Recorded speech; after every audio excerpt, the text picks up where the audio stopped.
to the Code 4 Couples podcast, where our goal is to provide information and topics to keep our hometown heroes safe. I am your host, Cindy Doyle. I am a licensed professional counselor and law enforcement officer wife of 17 years, and we are going to talk about how to make space for your spouse. At least that's what I'm calling it. So thanks for joining me today. Today I'm specifically talking to the first responder spouses or partners. So if you're a first responder, you can go ahead and keep listening if you want to. This information is always good, but I wanted to really target those of us that support our first responders. So many times we are going to wind up supporting our first responders emotionally. That might be when there are critical incidences, when there are post-traumatic stress situations, when there's traumas, deaths, politics at the office, stress on the job, and just when they're feeling bleh. So, we do a lot of emotional support. We do a lot of stuff on the home front, if you will, making sure everything's taken care of, but we also have that emotional support piece. And this really came into play for me a couple weeks ago. And I wound up posting on a DFW LEO Wives Facebook group about my experience just briefly, and several people had said, oh my gosh, I need to learn how to do this. And so I thought, podcast. So that's why I decided to do it today. So let me tell you a little bit about what happened. So I got the phone call, and it was luckily not anything that was life or death. And it was my darling husband had been on a scene, and it was a multi-department situation, but because it was in his city, he was the one kind of in charge of it because of his rank, and so he was in charge overseeing the operation, but multiple departments came into play because my husband works for a smaller department that doesn't have like a SWAT team. So one of the SWAT teams from another city came over. There was a rehab unit or something that came in that was supporting the guys. It was 98 degrees, lots and lots of humidity, lots and lots of sun. They were staying hydrated. They were drinking Gatorade and water. So the phone call I got was that, I always hated, they give you the phone call and it's like, don't worry, or nothing's urgent, nothing's wrong. Well, you know what? You wouldn't be calling me if nothing was wrong. So just tell me what's going on. We're just gonna take him to the emergency room. Okay, I won't panic, no problem. Anyway, so take him to the emergency room. He was dehydrated. And as much as he tried to stay hydrated, and he was like, I really tried. It's just, he's older now. He would probably shoot me if he knows I said that, but he's older now, and it just takes a lot out of his system to be out there in the sun. They were in full tactical gear with, all of the added weight, not just their usual vest, but added armor. So he had like another 50 pounds on him. I'm sure that had something to do with it. But so we wound up at the hospital, and I, of course, canceled my clients and went. He was annoyed because he was like, oh no, I'm fine. I don't need.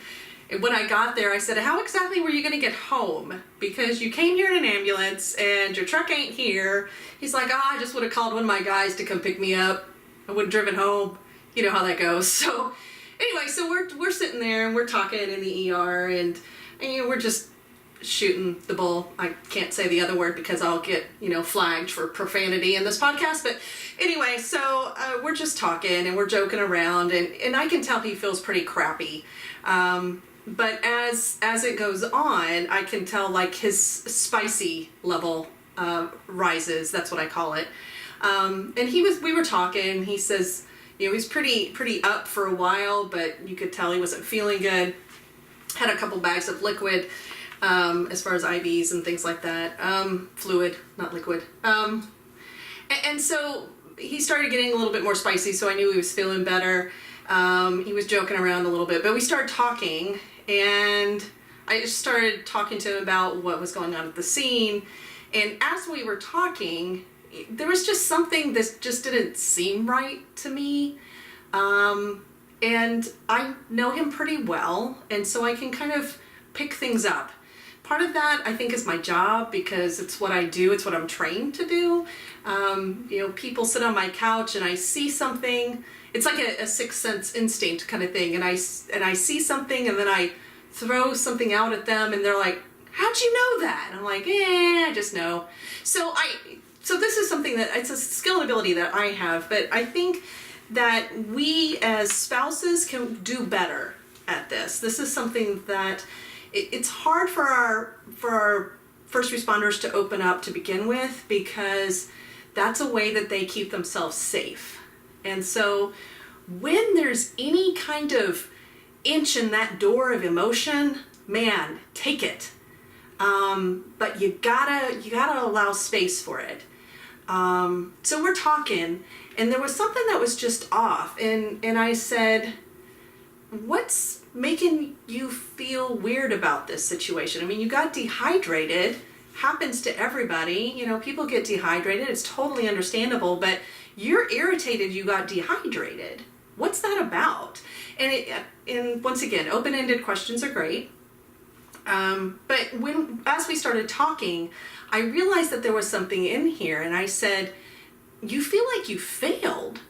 And so that was what we wound up talking about, and ultimately he said, "I was the one that was in charge of that scene, and I'm the one who wound up getting in an ambulance." And so you kind of get that, but I don't know that everybody would have allowed space. And this is what came out over Facebook, was that people said, "Oh man, I don't know if I could have done that," because all I did was like, yeah, I get that, and I just left it alone. And it's our instinct as humans to make people feel better. Like, we want to fix it. But when we do that, we dismiss people's emotion. And like I said, this is a way they stay safe, but it's also a way that they hurt themselves by stuffing all those emotions. So if we can be available to be open to their emotional content and listen to it, man, that is some connection for your relationship. You are going to have great connection and great intimacy, because they know that you're a safe place and that you're willing to do that. There's the kind of a concept as far as, like, we think of our not LEOs, but LEOs, first responders, we think of our spouses as kind of heroes. And I even say that, keeping our hometown heroes safe. And oftentimes we think of them on, like our white knights, up on our horses. And I know I do mine. That's one of the reasons why I married mine. One of the reasons why I married him is because I felt safe with him. He made me feel safe in a way that I had never felt safe in my whole entire life. And it was just something that I needed, and I love it. And so the very first time, I still remember the very first time he was emotional about something, and I thought, oh my God, I need to send out prayer requests because he's falling apart.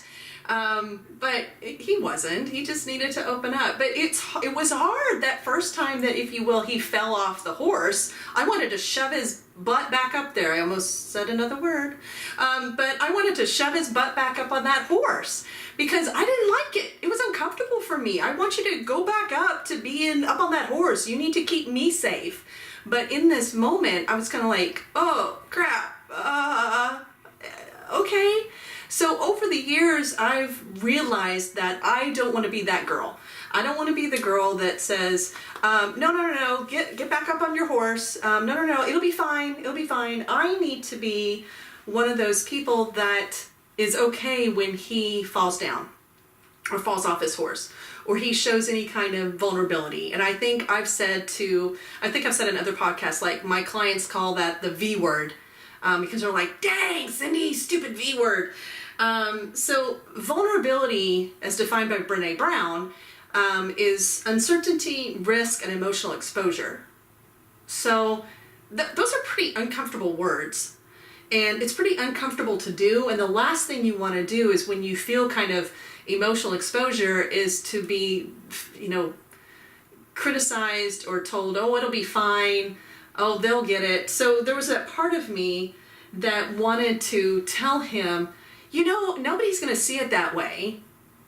But I couldn't do that because if I did that, it would have just totally dismissed his feelings. So, when our white knight, or I actually said our queens, because there are plenty of women, first responders, and on the streets and also in dispatch, when our first responders, when our knights or our queens fall down, how do you react? What do you do? What are your instincts? What's uncomfortable for you? And kind of think about that, because that's about us. And so it's helpful to know what's going to trigger you to push them back up and to not want to listen to that. So let me give you some suggestions on how to handle this. So instead of dismissing it, this is how you can honor it instead. So the first thing I am going to suggest is that you really listen to the story and suggest some emotions. Mostly because, once again, what I said was stuffing emotion is really comfortable for them because, don't feel it because that'll make it real and that is going to cause hurt and pain and I need to go to my next call. So I can't do that. So you might want to suggest some emotion. So you might say, man, I would have felt sad about that. Or, man, that really would piss me off. So, or you could say, wow, it sounds like you're feeling sad or pissed off or whatever. So suggest some emotional content, not because you're like, oh, let me make them soft, but that you just want to open the door, just open the crack just a little bit. The next one, number 2, would be ask open-ended questions. And this takes practice. I am telling you, it is an art and a talent. It is not something you're born with. We ask a lot of yes and no questions, or we make assumptions that kind of sound like questions, and they're not really questions. So sometimes you can even just ask a question that just extends the content, like, oh, tell me more about that, or what was that like? So what you probably don't want to ask is, and how did that make you feel? Like, that's the rookie mistake, I think. So don't ask how that made you feel, but you might want to say, what was that like for you?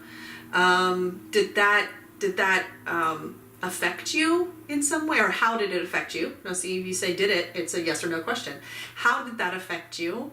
What did you think about? So ask some open-ended questions. And I actually recommend sometimes that you play a game and try to keep somebody talking for 5 minutes by asking open-ended questions based upon what they're saying. It's kind of a fun party game. I get out of talking about myself a lot that way. So try it. It's something that you can practice, just asking open-ended questions. Avoid asking why. Why usually puts people on the defensive. So if you can ask like how or what or when, those are good questions. Or like I said, kind of those general ones. Oh, tell me more about that. Okay, number 3, empathize with any emotion that you're hearing. So what are you getting that they're saying? So empathy has to come from within. It can't just be like, wow, you're sounding pissed. You have to identify something within you in order to express empathy. So you have to kind of find that anger within you and go, man, that would piss me the hell off. And so that people are like, yeah, it did. And you're like, cool. Or, oh man, that sounds so sad. So you're finding something within yourself, find that emotion wherever it is in you and come from that place. Once again, takes skill. There's also, well, I'll tell you that in a second. There's a Brene Brown video that you can watch, and if you Google empathy Brene Brown cartoon, it's a great video that you can watch that really describes how to give empathy to somebody else. So number 4 is to shut up. Just stop talking. So when you hear, so which you're listening to the story, you're suggesting some emotional content, maybe asking some open-ended questions, you're empathizing, and then shut up. Don't talk. Don't fix it. Don't say, don't like, make it all mushy. Just allow for some space. And you let them change the topic if they want to. Let them talk more about that if they want to. It doesn't, it goes to wanting to fix it again. And it's oftentimes uncomfortable for us to sit in somebody else's pain. And so because it's uncomfortable for us, we want to back out of it somehow. Don't back out of it. Stay in it with them. Oh, and don't say you're sorry that they feel that way. That is like, bleh. So, oh, I'm so sorry you felt sad about that. You know what? Bleh. So, don't say it. So, I hope that makes sense. Let me go through that again. So you're gonna listen to the story and suggest emotion. You're gonna ask some open-ended questions. You're gonna empathize, and then you're going to hush up and leave space for the feeling. What I would recommend is that if you have a conversation like that, you check in with them the next day and just say, hey, how are you doing with that? Just, you don't have to get into really deep conversation. It could just be in passing. Like, hey, I know we talked about that. How are you? And you're just checking in, and they have the opportunity to go, yeah, not so great. And then or, you know what, I'm good. I'm over that now. Okay, cool. But check back in. Don't just leave it hanging. As your spouse, you being their spouse, you would want that same thing in return, and so do it to them as well. It's always nice when people follow up with you. This will really helping, that's a word now. This will really help to deepen your bond and your relationship, and like I said, your intimacy.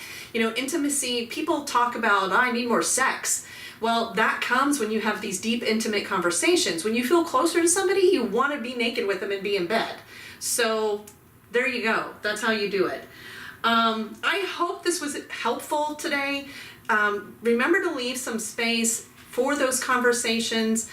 Sit down with your first responder and talk to them. And don't worry, they're getting a podcast next week, kind of on the same topic, but maybe a little bit sterner. So have them listen, or you listen and share it. Hopefully this was helpful. Let me know if you want some more information on this topic at all. You can find me on all kinds of social media, which includes Facebook, Twitter, LinkedIn, and Instagram, which I love taking pictures. Or you can contact me by email through my website, which is code4couples.com, and that's 4. I would love for you to share any kind of information. If this podcast could help somebody else, or if there's something on my blog that could help somebody else, I would love for you to share it. Really what I am trying to do is just get the word out there. I really want to impact our relationships and really impact that divorce rate, 60% divorce rate. Come on, we could do better than that. So I want to impact our communities as far as that goes. So hopefully this was helpful. Let me know if you would like anything else. Thanks for listening and joining me today. And until next time, keep your relationships code 4.